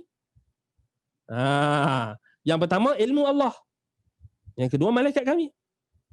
Tak ada sikit pun kontradik dan tak boleh menjadi dalil yang mengatakan Allah di mana-mana. Siapa yang kata macam itu dia kafir. Macam golongan wahdatul wujud dan sebagainya. Wal iyadu billah. Baik, Ustaz, apa nasihat untuk orang yang mengutuk mencela Syekhul Islam Ibn Taymiyah tetapi mempelajari kitab-kitab Ibn Kathir, Ibn Rajab Al-Hambali, Ibn Qayyim Al-Jauziyah? Mereka ini adalah orang yang buta. Orang yang kita kata orang yang buta, maksudnya buta mata hati. Harapkan dia tak buta mata yang sebenar, buta mata hati. Kenapa? Karena Al-Imam Ibn Taymiyah rahimahullah ialah ulama yang kita kata ulama yang berpegang teguh dengan Al-Quran dan Sunnah dan juga manhaj salaf. Apa yang dia bawa bukan daripada diri dia. Apa yang dia takrirkan adalah apa yang difahami oleh sahabat. Secara umumnya usul i'tiqad, akidah yang dibawa oleh Syekhul Islam Ibn Taymiyah adalah akidah yang sama dengan akidah Imam Ibn Khuzaimah yang wafat 310 Hijrah. Yang sama dengan akidah sebelumnya, akidah Imam Asy-Syafi'i. Yang sama dengan akidah Imam Ahmad bin Hanbal rahimahullah. Yang sama dengan akidah imam-imam ahli sunnati wal jamaah, Imam Al-Bukhari, Imam At-Tirmizi, semua sama. Ibn Taymiyah dihidupkan balik pada zaman dia, kerana zaman dia banyak bid'ah, banyak ahlul kalam, banyak ahlul falsafah. Sebab itu Ibn Taymiyah dia resurrect balik, dia hidupkan balik kitab-kitab ulama salaf ini pada zaman tersebut. Kan? So kita kena faham. So Ibn Taymiyah ni tak payah nak kenalkan lagi lah, semua orang kenal. Baik, ada pun orang yang dia kutuk Ibn Taymiyah tapi dia tanpa malu-malu dan segan dia rujuk kitab Ibn Kathir. Itu tanda dia tak baca Ibn Kathir tu, dia tak baca habis pun. Dia duk kata tuan-tuan dan puan-puan kena rujuk kitab tafsir Ibn Kathir. Ada anda jumpa seorang ustaz ni, hadahullah, semoga Allah bagi petunjuk dekat dia. Dia tak tahu tak apa, kita bagi tahu. Kan dia kata kita ni kalau tak mau sesat, dia kata kita ni tuan-tuan dan puan-puan, kita kalau tak mau sesat kita kena rujuk tafsir Ibn Kathir. Bagus dah ayat dah. Tapi bab akidah jangan ikut Ibn Taymiyah. Allahu Akbar. Ana kata jam. Jadi macam jam ana. Ana daripada ana kata ada hormat ustaz tu, bila keluar perkataan macam tu ana dah macam semoga Allah bagi petunjuk lah, hadahullah. Kita pun dulu taklah, kita pun jahil. Semua kita jahil kan.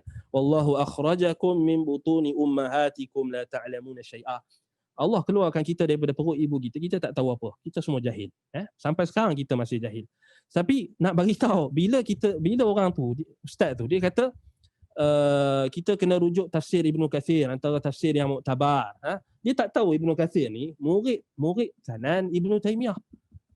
Yang mana dalam tafsir Ibn Kathir ni, Ibn Kathir hanya mempraktikkan balik apa pengajaran ataupun apa ajaran yang telah diajarkan oleh Ibn Taymiyah.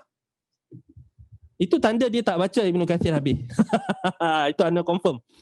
Dia tak baca tafsir Ibn Kathir. Dia hanya macam nampak gerah aja, nampak macam okey, ustaz dah rujuk Ibn Kathir. Orang awam pun percaya. Tapi bila dia keluar kenyataan Ibn Taymiyah ni sesat, Ibn Taymiyah ni tak boleh pakai, sesat, mujassimah dan sebagainya, dia tak sedar Ibn Kathir rahimahullah adalah murid kepada Ibn Taymiyah. Bahkan berapa banyak perkataan-perkataan Ibn Taymiyah yang dinukilkan oleh Ibn Kathir dalam tafsir Ibn Kathir. Wa qala syekhuna. Kata syekhuna tu Ibn Taymiyah lah dalam tafsir Ibn Kathir.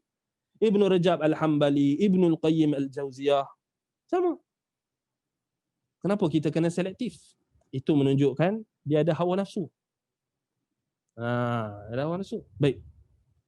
Ustaz, adakah betul Imam An-Nawawi dengan Ibn Hajar akidah mereka Asy'ari? Mereka bukan Asy'ari. Mereka ada pendapat yang mereka sama ada mereka menukilkan pendapat Asy'ariyah ataupun mereka bertepatan, tetapi nak kata mereka Asy'ari tak betul. Kerana berapa banyak pendapat-pendapat Asy'ariyah yang Imam An-Nawawi dengan Ibn Hajar sendiri membantah. Itu bukan tempat dia kat sini lah. Boleh tanya dekat asatizah kita yang bidang akidah yang lain. Cuma kat sini bukan nak bagi tahu, tetapi nak bagi tahu secara umumnya Imam An-Nawawi rahimahullah, Ibn Hajar bukanlah berpegang dengan akidah Asy'ariyah yang kita faham sekarang. Bahkan mereka sama ada mereka menukilkan kerana itu tabiat sebab mereka mensyarahkan hadis. So mereka mensyarahkan hadis, mereka akan nukilkan daripada ulama-ulama yang ada sezaman dengan mereka, dan kebanyakan mereka itu adalah ada di kalangan mereka yang terpengaruh dengan Asy'ariyah, ada yang Asy'ariyah dan sebagainya. Jadi itu kita kata tak menunjukkan mereka adalah Asy'ariyah. Bahkan berapa banyak isu mereka menyanggahi Asy'ariyah sendiri. Ibn Hajar dengan Ibn Nawawi rahimahullah. Baik. Ustaz, bagaimana kalau kita tanya seorang penganut Kristian, awak percaya Allah itu adalah Tuhan yang satu? Jesus messenger of God and Muhammad messenger of God, dan dia percaya ke semuanya. Tapi bila kita suruh dia syahadah, saya belum bersedia. Adakah secara zahir sudah muslim melalui lisan dia begitu? Maknanya bila kita suruh dia syahadah, dia jawab saya tak boleh sebut. Adakah secara zahir akan apa yang dia percaya itu dia sebagai muslim? Tak boleh. Sebab apa? Sebab kaedah menyebutkan nahnu nahkumu bidzawahir wallahu yatawalla bisarair. Sebab kaedah dia kita kena hukum base pada zahir. Secara zahirnya dia tak mengucap syahadah. Sebab itu Nabi SAW diutuskan apa? Umirtu an uqatilan nas hatta yashhadu an la ilaha illallah, hatta yaqulu la ilaha illallah. Aku diperintahkan untuk memerangi manusia sehinggalah mereka bersyahadah, mereka bersaksi. Dalam riwayat lain yaqulu, sehinggalah mereka kata dengan lisan, dengan lafaz. Maksudnya dia kena lafaz syahadah dulu. Selagi dia tak lafaz syahadah, maka dia tak boleh kata apa? Dia beriman dalam hati tapi kita tak boleh hukum dia sebagai muslim. Tetapi kita kena dekati dia. Mungkin dia ada syubhat, mungkin dia ada keraguan, itu yang menyebabkan masih lagi dia tidak yakin. Sebab dia kalau kata belum bersedia tu maksudnya dia ada level keyakinan dia tu masih ada kurang sikit. Mungkin dia dah 70% ataupun 80%. So 30%, 20% lagi tu siapa yang nak gerakkan? Kita lah. Kita lah yang kena apa? Yang berdakwah kepada orang-orang yang Kristian, orang yang kita kata mereka percaya kepada Nabi Muhammad, mereka percaya kepada Nabi Isa sebagai Rasulullah, bukan anak Tuhan, bukan son of God. Jadi kita kena gerakkan. Sebab itu kita wajib berdakwah kepada mereka dengan hikmah. Baik, boleh Ustaz beritahu nama buku Ibn Taymiyah yang utama dalam bahasa Melayu? Saya nak baca. Baik, kalau dalam bahasa Melayu, saya syorkan untuk baca cari syarah kitab bagi Al-Wasitiyah. Kitab Akidah Al-Wasitiyah oleh Syekhul Islam Ibn Taymiyah itu lebih kepada apa? Akidah Islam di dalam asma' wa sifat. Cuba cari buku-buku terjemahan Ibn Taymiyah yang diterjemahkan dengan baiklah. Dan Ana pun tak sempat kalau soalan ni dia datang macam tu. Ana tak boleh nak senaraikan sekarang. Tapi cari kitab yang berjudul Al-Wasitiyah, Akidah Al-Wasitiyah. Cuba cari terjemahan yang elok ataupun terjemahan yang boleh tanya ustaz lain. Ustaz contohnya ustaz macam tanya ustaz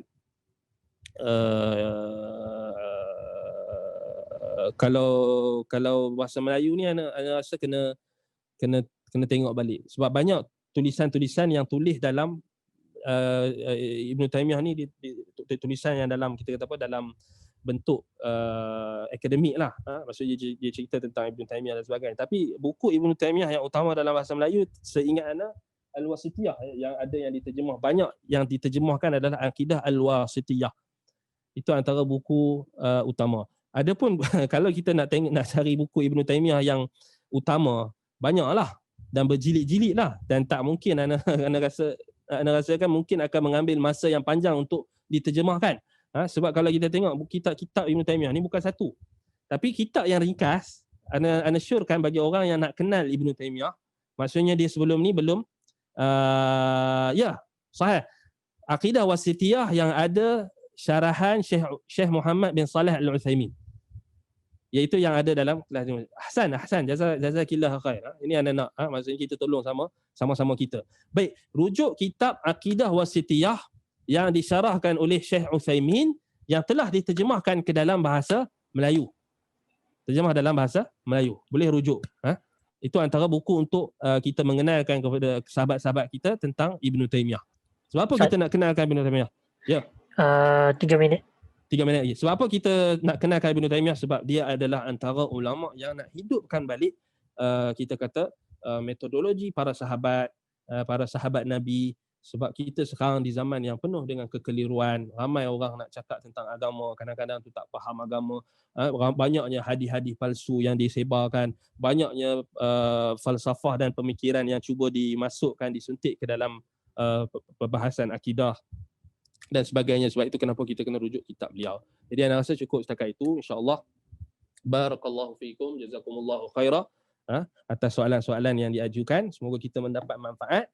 Dan insya-Allah kita akan sambung lagi perbahasan kita. Kita akan bincangkan selepas ini kita akan bincangkan tentang khasaisul arsy, keistimewaan arsy. Sebab apa kena sabar. Kita masih lagi dalam halaman yang ke-21 dengan 22 dalam kitab terjemahan kita tu. So kita nak bincang tentang arsy kerana dia adalah makhluk Allah yang paling agung.